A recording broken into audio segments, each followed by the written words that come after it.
Hello and welcome along to the Analysis Show. Now, before we start the programme today, we have some big breaking news to give you. Pierre-Emerick Aubameyang has been stripped of the Arsenal captaincy, no longer the club captain. We'll read the statement in a moment, but of course that's for those disciplinary reasons that we've been hearing about just lately. Matt Holland is with me for the next 90 minutes today. Is this a big surprise to you, Matt? I don't think it's a big surprise, Andy. I think when you're captain of a club the size of Arsenal, captain of any club, you've got standards to uphold. And unfortunately, Pierre-Emerick Aubameyang has fallen short of those standards. It's not the first time he's been late or been disciplined. It's about the third or fourth time. So I've got to be honest, I'm not surprised at it. No. Let's get over to Leroy Rosenior. Leroy, again, I'm sure we'll have many Arsenal fans watching around the world. Will they be very surprised by this? Do you think disappointed by this? I think both. I don't think they'll be surprised, and I think they will be disappointed, Andy. I just think Arsenal fans feel that goals sometimes isn't enough, especially when you're captain, especially where Arsenal are. They're trying to get to that next level and they expect more. So I just feel that they'll back Arteta on this one. So Arsenal fans, get in touch. Let me know what you think. Are you disappointed? Are you not surprised? Indeed. Hashtag PL fans is where you can get in touch with Leroy. We'll read all your messages out, of course, as we go. Here's the statement from the club then, OK? So here's what the club have actually said about this. Following his latest disciplinary breach last week, Pierre-Emerick Aubameyang will no longer be our club captain and will not be considered for selection for Wednesday's match against West Ham United. We expect all our players, particularly our captain, to work to the rules and standards we have all set and agreed. We are fully focused on tomorrow's match. Matt, for me, this begs the question now about Aubameyang is the long-term ramifications for this. Is this the start of his demise as an Arsenal player? Is this something he can get over? We might have seen the demise of him as an Arsenal player over the last couple of seasons because his form hasn't been particularly good, has it? No. I think he got 10 goals last season. He's on 4 this season. He's on a big contract, so maybe we've started to see the demise of him in an Arsenal shirt anyway. The big question for me is who gets it next? That's the big question for Mikel Arteta. He's decided now that Aubameyang isn't captain, so who's he going to go with? Aaron Ramsdale? Will it be Kieran Tierney at left back? Will he go Ben White? Possibly Ben White. It'd be very interesting to see who he does decide to go with. Yeah, I mean it's a big call, but you kind of feel like it's the right call. What they don't want to get involved with, Matt, I wouldn't have thought the club is an Ozil type scenario where you've got a player on big money, huge money, a significant player at your club that's no longer having an impact because he's kind of fallen out with everybody in there. But he's got a couple of years left on his contract as well, hasn't he? So it's a difficult one, isn't it, for Mikel Arteta and how he deals with this? And does he look to try and move him on in January? And who would be a taker, especially on the wages that he's on? Yeah. The right call tomorrow night to leave him out of the game? Yeah, absolutely. I think it takes the focus away from this situation. It takes it purely onto the game, which I think is really important. Indeed. Hashtag PL fans. Get all your messages in to Leroy, of course, and we'll read out as many of them as we can throughout the show. So let's get back to the show then. So at the weekend, we had some big goals, we had some big calls, which gives us plenty of big talking points from a hectic match week 16. I think we are expecting a show. It should be a great match. Let's talk about this one now with Anita Jones, who's at the Emirates for us. It's a huge London derby. So much on the line in this one, Anita. Just 2 points separate the two. It's all about that fight for the top 4, isn't it? You're so right, Jules. It is a huge clash when it comes to that fight for the top 4. I think it's fair to say that those top 3 positions are probably wrapped up by Manchester City, Liverpool and Chelsea.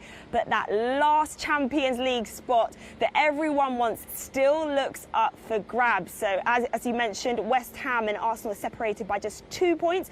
The Irons are actually in that 4th spot at the moment on 28 points, with the Gunners just on 26. Now, to give us an idea of how Mikel Arteta's side are looking going into that huge London derby, I'm joined by the Athletic's Arsenal writer, James McNicholas. So, James, I guess let's start with that game at the weekend here against Southampton. 3-0 win for Mikel Arteta's men.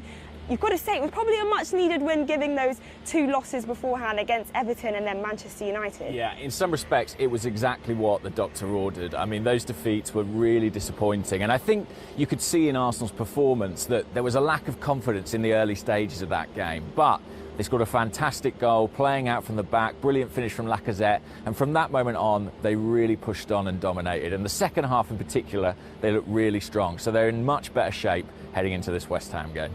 And let's talk about that goal that Lacazette scored. For Arsenal fans out there, it may have been reminiscent to when former manager Arsene Wenger was here. There were 16 passes in total. What impressed you the most about the build-up to it? To be honest, what impressed me the most is the composure that Arsenal showed in their own half, because we know Southampton are a pressing team, they're really high intensity, and they were having quite a lot of success against Arsenal with that approach. But it takes confidence, it takes character to stick to the plan in those situations. And the likes of Ramsdale, Gabriel, White, they did that. And it enabled them to escape, play it up the right flank, some lovely triangles, a brilliant cross from Saka, and a lovely finish from Lacazette. And Ødegaard again on the score sheet. That's 3 goals in 3 games. Do you think he's starting to live up to the hype that Arsenal fans thought he'd bring? I think so, and actually I'm not sure anyone anticipated him scoring with this kind of regularity. It's not something he's historically done loads of, but it's definitely something Arsenal need. Goals from midfield has been a big problem for them really since Aaron Ramsey left the club. He's got 4 for this season. Emil Smith-Rowe's now got 5. So they're looking a bit better in that department. They could probably do, nonetheless, with a few more goals from centre forward.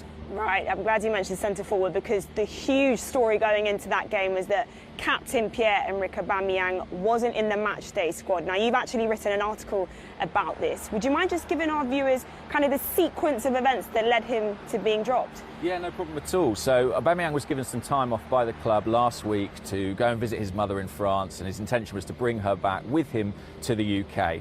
And he was told that was fine as long as he came back on Wednesday evening. Unfortunately, that didn't happen. He came back on Thursday morning very early, reported for training on time, but it was later to come back than the club had agreed to. And with that came some implications for the COVID protocols that all the clubs are following at the present time.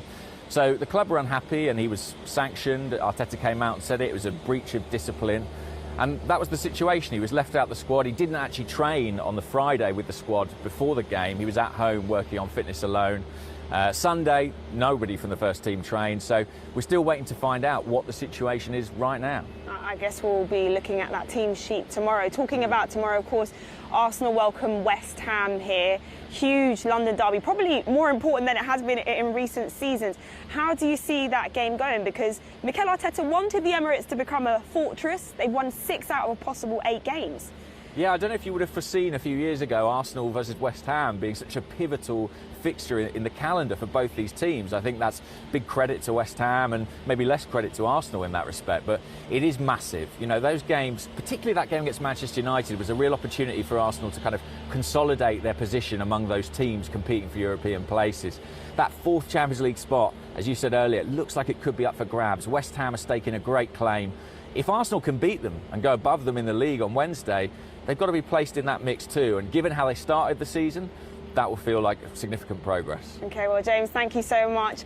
As you know, Arsenal welcome West Ham here at the Emirates tomorrow, 8 p.m. UK time.